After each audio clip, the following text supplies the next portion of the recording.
première question, cette épidémie va-t-elle laisser intactes nos relations professionnelles? Deuxième partie de la question, la journée team building prendra-t-elle encore tout son sens en période post-Covid? Ouais. Ça faisait partie des questions qui, moi, alors, est-ce que ça va laisser intact? Non, moi, ce que j'espère, c'est que ça va les enrichir, parce que c'est bien ça l'intérêt des nouveaux outils, c'est d'en avoir en plus et pas forcément pour retirer le plaisir de se voir. Puis, il ne faut pas oublier que nous sommes des animaux, on a besoin de se rencontrer, de se renifler quand on rencontre quelqu'un, il y a des choses qui se passent qui sont du domaine oui, du chien qui renifle l'autre, hein, et c'est important et ça, je ne veux pas le perdre totalement. Moi, je suis très inquiet pour le team building et notamment pour comment est-ce qu'on intègre le nouveau, que ce soit dans le monde de l'entreprise ou que ce soit même dans les écoles. C'est quoi les rituels? Quels rituels on pourrait inventer pour ce passage à je ne faisais pas partie du groupe et maintenant je fais partie du groupe? Comment est-ce qu'on va introniser ces personnes-là? Et je pense qu'il y a réellement des choses à créer et qui, pour l'instant, moi, me questionnent beaucoup, mais qui me paraissent extrêmement importantes. Ouais. C'est comment est-ce qu'on va accueillir et justement ouvrir le cercle. Et ces outils-là, je pense que sont réellement à inventer. OK. Il y a une deuxième question qui est assez en lien avec la première. Question anonyme: «Cela va-t-il nous rendre plus sauvages?» entre guillemets, dans le sens où, on ne voudra plus forcément partager des moments, informels comme vous disiez avec nos collègues, donc la traditionnelle, pause clope avec le café ou la discussion, après le repas ou même pendant la pause déjeuner. Voilà, comment ces choses-là vont, vous pensez, vont évoluer en période, post-Covid ou même Covid, actuellement?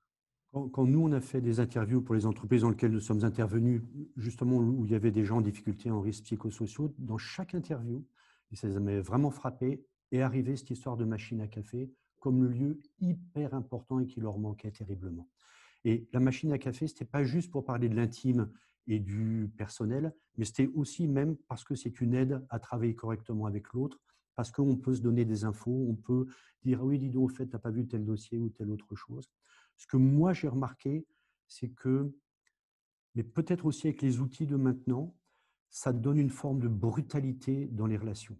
Et c'est ça aussi sur lequel j'essaye moi de freiner, de voir comment est-ce qu'on peut ne pas laisser ces relations brutales. Parce que pouce levé, pouce baissé, c'est dans ce qu'a dit l'autre, ça me paraît, enfin pour moi, c'est inadmissible.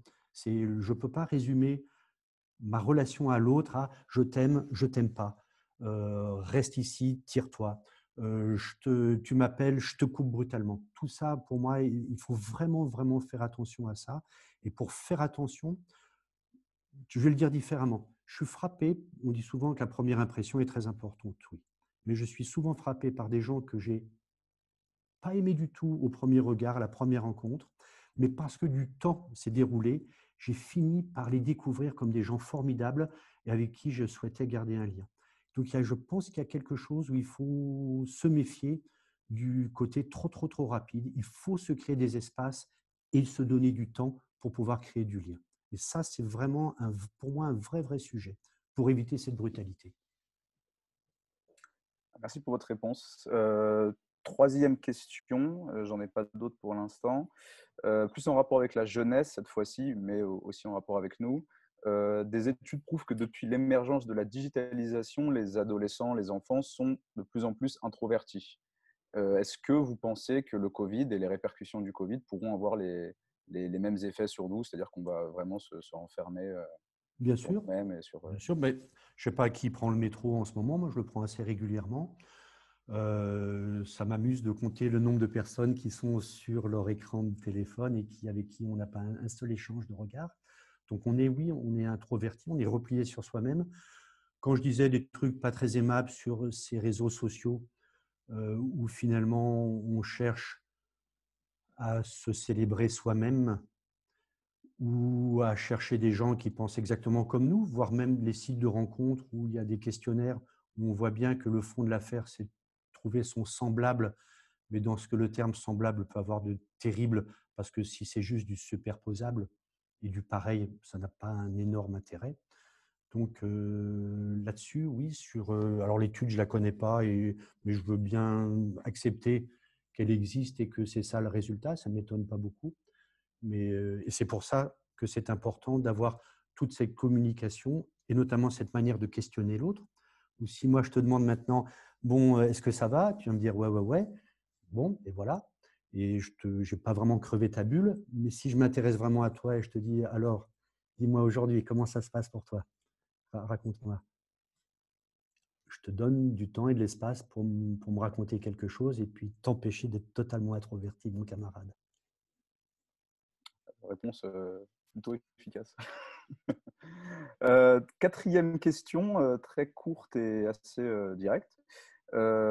Comment peut-on concevoir de construire des relations sociales avec la distanciation physique maintenant? Ouais. Quelle serait la méthode clé pour construire de Dans, nouvelles dans relations? une, dans une des pistes qui me paraît importante, c'est de pouvoir partager des projets, c'est-à-dire de faire ou de proposer quelque chose à faire ensemble. Ça se passe dans des applications qui ont été créées pour de la vie de quartier.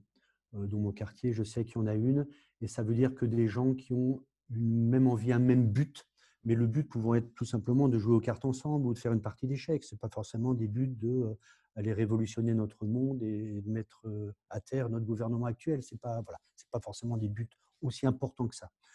Euh, ça, pour moi, c'est vraiment important parce que tout d'un coup, ça donne une dynamique. Et moi qui parlais d'espace et de temps, ça donne du mouvement. Et quand l'espace et le temps se marient, c'est qu'il y a quelque chose qui est en train d'être en mouvement. Et pour moi, c'est une réponse peut-être un peu philo, mais que je sens comme ça, il y a à créer des dynamiques. Et ces dynamiques-là, c'est aller proposer et puis voir qu'est-ce que les autres proposent. Je parlais très rapidement tout à l'heure d'un réseau d'entraide à la campagne, parce que j'ai la chance d'avoir une maison là-bas. C'est extraordinaire les liens qui se tissent avec des gens grâce aux outils de maintenant, aux applis, avec des gens qui ne se connaissaient pas, qui habitaient à quelques kilomètres, mais qui n'avaient pas l'occasion de se croiser parce qu'à la campagne, on ne marche pas, on est tout le temps dans le cul dans sa bagnole, donc dans un espace extrêmement confiné où on rencontre personne à part les accidents. Mais là, pour le coup, ça y est, le monde s'est réouvert et les gens peuvent se retrouver parce qu'ils ont quelque chose, parce qu'ils ont une demande, ou parce qu'ils ont un besoin, ou parce qu'ils ont une offre. Et donc, tout ce jeu social de être en dette et être dans la générosité peut se jouer. Et donc, il peut y avoir des allers et retours entre les individus, entre les êtres. Très bien.